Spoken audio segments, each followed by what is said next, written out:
Hello guys and welcome back. Today I'm with Maye and she just came to Prague for a visit. Actually she's working for Emirates, and today she's going to be a little bit explaining what she has to do on a flight, the usual service she has to do, how tired she is, and all that kind of stuff. We're just going to chit chat and you'll be here assisting to what we have to say.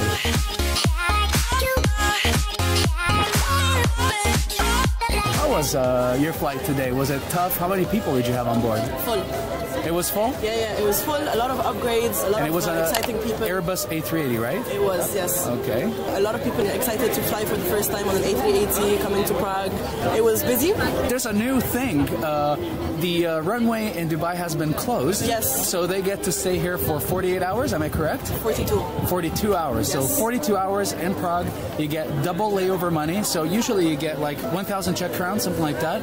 But on this specific layover, she got 2,000 plus Czech crowns, which is around $100 plus. So that's really good. In Prague, you can do so much with it. But how does it work in business class? Like you have to deliver trays one by one, right? We take them 2 by 2.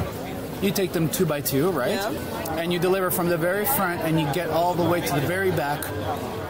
And then when you get to the very back, you're done serving, and then you go back to the front and you clear all the appetizers. And deliver the hot meals. And then you deliver all the main courses. Exactly. And then you remove the whole tray. We take the desserts orders, had to make so many cocktails. A380s have this major difference from 777s. You have a lounge. What position were you in? UR2. UR2. I was working in the cabin. And what does UR2 mean? Basically, UR2 is the door. So there's 6 doors on the upper deck, and I was manning one of these doors. The bartender was there the whole flight, and it was really busy. People were really enjoying the lounge. So I told her, go sit down for a bit, like rest your legs, have something to eat. So I stayed at the bar for a while, and I love making cocktails anyway, so it's a pleasure. So pity we can't drink them when we're working. Yes, that's what the customers keep telling me. They're like, join me. I was like, I wish. Me too. I used to say that all the time. Yeah. Today we're in the Old Town Square of Prague, and this is one of the most iconic and most signature places of Prague. So if you come to Prague, definitely come and visit this place. Behind, you may see the tips. Yeah, you see the tips of the Church of Our Lady Before 10. And behind me, the City Town Hall. You can go all the way to the very top and you have a 360 unique view of the Old Town. We're having a beer and it's 12 in the morning, so I don't know, it's like breakfast, but why not? For me it is. For her it's breakfast. But this is a cheers. This is a normal thing for a cabin crew, right? Like, let's be honest, every time you work, when you're done working, you need to like completely relax and let go. Absolutely. So it does happen that when you're done with your shift, you don't have to work anymore, so you show up at the restaurant and you have like a glass of wine or a glass of beer. Absolutely. And then you just relax, right? We get wasted a lot easier when we land from a flight because of the tiredness, the pressure, the tiredness, the dehydration, the lack of sleep and all of this. And we don't realize that sometimes after a couple of beers, just 2, you can actually feel like you're already wasted. Because your body is so exhausted that you don't handle your alcohol. Before we continue, don't forget that we have an Emirates playlist. It's called Emirates Masterclass. It has all of our videos we've done so far with all the tips on how to join and successfully pass an Emirates interview. Check it out on this link above right here. Everybody wants to have a healthy lifestyle and everybody's trying to do the best they can, and of course I personally love cooking, so I'm always cooking my own food. I always go grocery shopping. I don't like ordering that much. And again, physical activity. Before, I think people used to work out a lot, but now, usually speaking, when we used to have like 3-4 days in Dubai, you have enough time to go to the beach, to go, I don't know, kite surfing, or really take your time to enjoy your off time. But now the off time became so little that days off are almost inexistent, right? Yes, it's legal days off. Like there's no extra. You land from even the 2 legal days off that you can have after a ULR, after a long flight. It's barely enough to recover, and the first day you're recovering from the flight, and the next day you're preparing for your next flight. Yeah. So there's no actual day off where you can really regather your energies back to recuperate. So, correct me if I'm wrong, the feeling that you get when you're flying is constantly like coming back from a shift, recovering, and then being worried that your next shift is starting, and so you have to manage getting some sleep before that. Exactly. So you're if there's one day off between those 2 days where one you're recuperating, like you're gathering your energies back, and one is you're preparing for your next shift, that day in between is the only day off you can really dedicate to yourself, to your free time, to your passion or to your hobby. No, to sleep. So to sleep, okay. Yeah, you'd be surprised. So there's not even any space. You'd be surprised. One specific day where we're going to sleep without putting an alarm on, which is very rare now.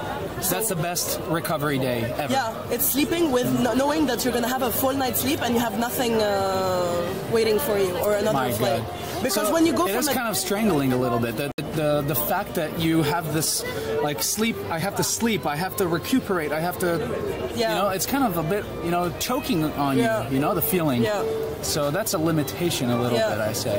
Also, we constantly feel drained. So I personally don't find the strength to work out or go out or stay up late. Or do sightseeing in Dubai. Like, you haven't seen everything in Dubai, right? I haven't, no. And the reason that you haven't seen everything about Dubai, even though you're living in Dubai, is because you don't have enough time to go and do these things. Yeah. Because you're constantly prioritizing other things. Prioritizing what's more important and getting your energies back and preparing for another flight. Yes. That's something that people need to know because it's tough. I think it's really tough. I think it's really tough. But I think... Tough job. I know, but there's a lot of people now, there's a lot of negativity going around and people are complaining, of course, about how it used to be and how it is now, which is 100% understandable. Hold on. What did it used to be and what is it now?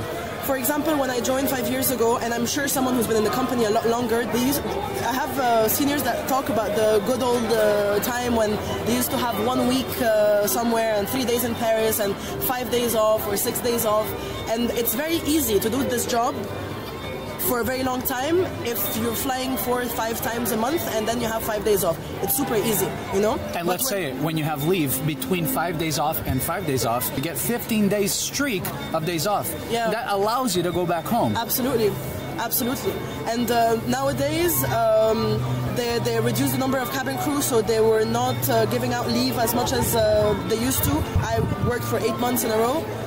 We went from 80 hours flying a month to 120. So you're flying 120 hours per month? Ish. I said the average was 90 on a video. Maybe when you left. I don't mind flying 100 hours a month if you give me leave every other month. You know what I mean? An actual break from the whole constantly being in an aircraft. But the whole 8 months in a row of flying constantly was quite physically challenging. I got sick for 45 days. I got pneumonia, bronchitis, I got a bladder trauma, everything at the same time. My ears, I couldn't fly anymore. I couldn't even during these 45 days, I couldn't go home to see my family because of my ears. So no, it takes a toll on your body. So that's why now at this rhythm, it's impossible to do this for a long term. I don't think it's sustainable. It's not. And let me ask you a huge question now that I already know the answer to, but I'd rather have your answer and your input on this. Yeah. When you call sick, what does management do? Like, are they easy on you or are they tough on you? They're tough. They're tough because, like every system, people abuse it. So I understand where they're coming from. But when you're genuinely sick, it feels like they're picking up on you. You're already down, you're feeling physically not okay. They're sort of picking on you. They're like poking and forcing you to go back to work even though you're not fit, you're not ready for it. Nowadays, the moment you call sick, your manager calls you half an hour later. You have, for example, bronchitis. Your bronchitis lasts 7 days. You take antibiotics to kill the bronchitis, to recover, you know? Yeah. And after 3 days that you've been calling sick, your manager's already on top of you with her breath on your neck, telling you that you have to go back to work and that this is just not acceptable as an attendance standard. It's not acceptable. Is this what's happening? Yes and no. They wouldn't pick on you while you're sick. They would meet with you later on because they would want to talk about your health and your attendance and things like that. And I think they have lost the connection with reality that this job, it's for no one. Nobody is made to live this kind of lifestyle patterns. And pattern. Exactly, like sleep patterns, all of these things. As humans, we're not made for that. So it takes a lot on our bodies, and I think sometimes people lose this sense, and they think either they think you're faking it, or which sometimes can as well be understandable, because when you're flying all the time, sometimes you just want to stay in bed and do nothing, you know. So I don't like people being punished for being human or for having their body failed them. I injured myself, and they didn't want to give me industrial injury, and I had to fight for it.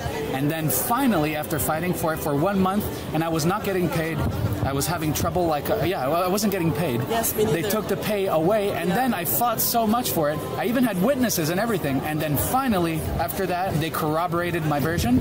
Finally, they gave me the money of 1 month they took away from me, and I got into industrial injury, and I got covered for the expenses. They told me that I was totally fine, and guess what? I had a broken bone in my hand. Not even an MRI, nothing. How can you be so sure that I'm fine if you don't even do a scan? Exactly.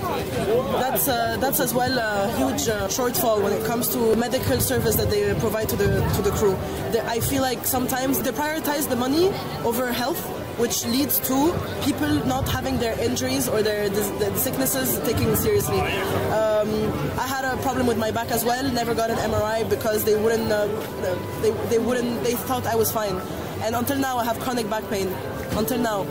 Obviously, I could have done the MRI myself, I understand, but as a company, when you know that when our job is so physical and we're constantly exposed to a lot of different diseases and exposed to mosquitoes that we're not very used to and all of these things, you have to take these things seriously. And the fact sometimes that we feel that they don't take our injuries seriously is scary. Bad. It's a negative fact, negative aspect. Okay, let's move on to the next place. Nice one, really nice. Good.